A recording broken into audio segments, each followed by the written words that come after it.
Hello అందరికీ welcome back to another video. ఈరోజు video ఏంటి అంటే గోంగూర పచ్చడి చూస్తున్నారు కదా. దీనికి 2 కట్టల గోంగూర ముందుగా ఒలుచుకొని కడిగి పక్కన పెట్టుకోవాలి.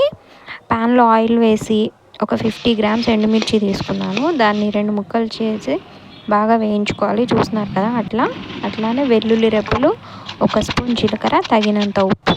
రోల్ని బాగా క్లీన్ చేసుకొని ముందుగా వేయించి ఉంచుకున్న ఎండుమిర్చి వేసి బాగా దంచుకోవాలి. లోపల విత్తనాలు అంత ఫాస్ట్గా నలగవు, సో మనం కొంచెం టైం పడుతుంది.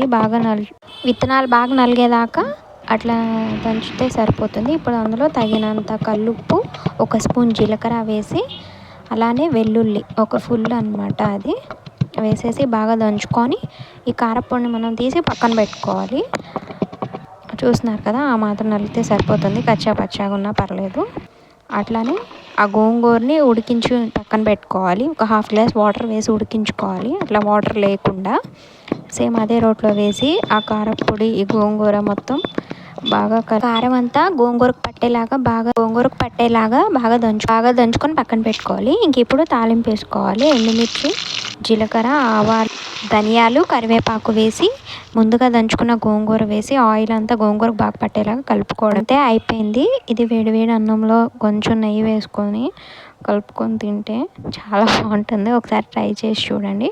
వీడియో అయితే ఇంతే. Bye bye.